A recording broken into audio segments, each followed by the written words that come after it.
Hello, দেখছো youth corner. Cyber সাবধান নিয়ে তোমাদের সঙ্গে আমি সম্প্রতি হাজির হয়ে গিয়েছি এবং আমার সঙ্গে রয়েছেন সাইবার এক্সপার্ট সন্দীপ সেনগুপ্ত।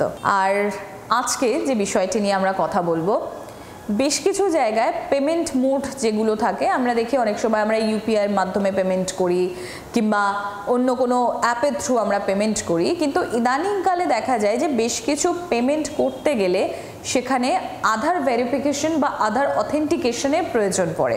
মানে তোমার যে আধার কার্ড, আধার পরিচয়পত্র, সেটা তোমাকে সেখানে অ্যাড করতে হয় বা সংযুক্তিকরণ করতে হয়। এবং এই করতে গিয়েই প্রচুর মানুষ আছেন যারা প্রতারণার শিকার হয়েছেন। কিভাবে হচ্ছে, আর হলে এই ধরনের পরিস্থিতি তৈরি হলে কি করণীয়, আমি উত্তর নেব সন্দীপদার কাছ থেকে। সন্দীপদা, আধার এনেবল পেমেন্ট সিস্টেম, এটা দিয়ে যে কোনো মানুষ 10,000 টাকা অবধি ব্যাংক থেকে বার করতে পারে। জাস্ট দুটো জিনিস, একটা আধার কার্ডের নাম্বারটা আর থাম ইমপ্রেশন, এই দুটো মিলিয়ে 10,000 টাকা অবধি উইথড্র করা যায়। এইটা প্রচুর ফ্রড চালু হয়ে গিয়েছে। কিভাবে করছে, প্রপার্টি ডকুমেন্ট থেকে এই আঙ্গুলের ছাপগুলো তুলছে এবং ওখানে আধার কার্ডেরও কিন্তু তোমার নাম্বারটা মেনশন করা আছে।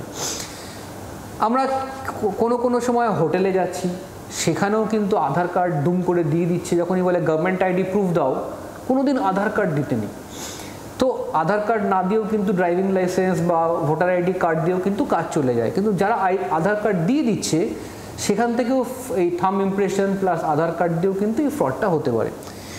এবার কি করণীয় হচ্ছে, আজকে ধরো এই আমি তোমাকে দেখাচ্ছি এম আধার, এইখানটাতে দেখো আমার অ্যাপ স্টোর বা প্লে স্টোরে গিয়ে আমি যদি এম আধার এই অ্যাপটা ইনস্টল করি এবং যে মুহূর্তে এটা আমি ইনস্টল করব, এটাকে আমি যদি ওপেন করি, আজকে দেখো এই যে এম আধার, এবং এই ওপেন করার পর আমাকে এখানে রেজিস্টার করতে হবে আধার কার্ড দিয়ে।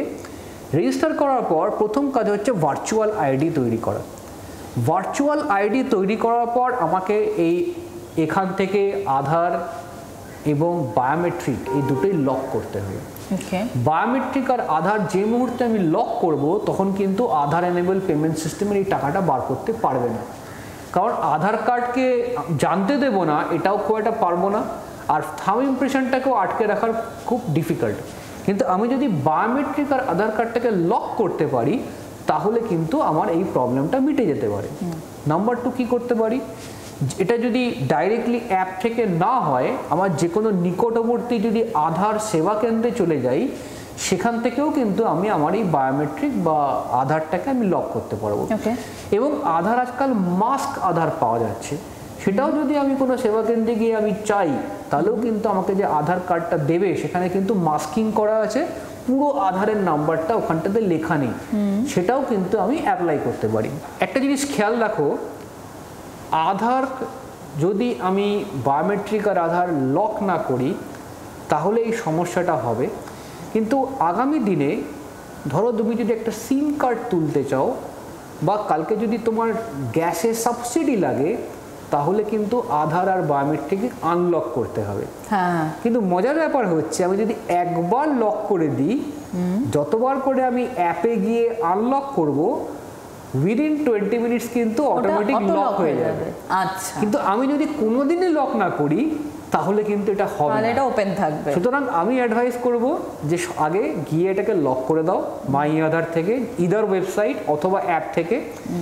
যখনই গ্যাসের জন্য ডেলিভারি করতে আসবে, সাবসিডি যদি লাগে, আর যদি নতুন সিম কার্ড তোলা হয়, তাহলে অ্যাপ থেকে ওটাকে আনলক করে ছেড়ে দাও, ওটা অটোমেটিক আবার লক হয়ে যাবে উইদিন 20 মিনিটস। আর এই একটা জিনিস আমি তোমাদের কাছে আরো একবার বলতে চাই, সত্যি কথা বলতে আমার আধার কিন্তু লক করা ছিল না। আজকে আমি সন্দীপদার কাছ থেকে পরামর্শ নিলাম, এবং সবার আগে আমি যে কাজটা করব সেটা হচ্ছে এই আধার ডাউনলোড করে, ঠিক যেভাবে বায়োমেট্রিক সহ আধার নাম্বার লক করার কথা বললেন এটা আধার কার্ডটা, সেভাবে আমি লক করব। তোমরাও করো এবং তোমাদের যে পরিবার পরিজন বন্ধু বান্ধব রয়েছে তাদেরকেও সাবধান করো, তাহলে এই ধরনের প্রতারণার হাত থেকে কিন্তু তোমরা মুক্তি পেতে পারো। মানে প্রতারণার শিকার তোমরা হবে না। আর এই প্রতারণার ফাঁদে যদি পা দিয়ে ফেলো, তাহলে আরও একবার তোমাদের বলি 1930-তে কমপ্লেন করো, বা www.cybercrime.gov.in এ তোমরা কমপ্লেন রেজিস্টার করতে পারো, এবং অবশ্যই পুলিশের কাছে গিয়ে একটা জিডি করাও।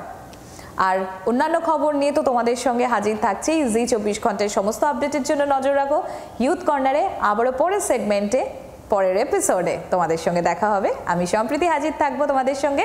Till then, take care.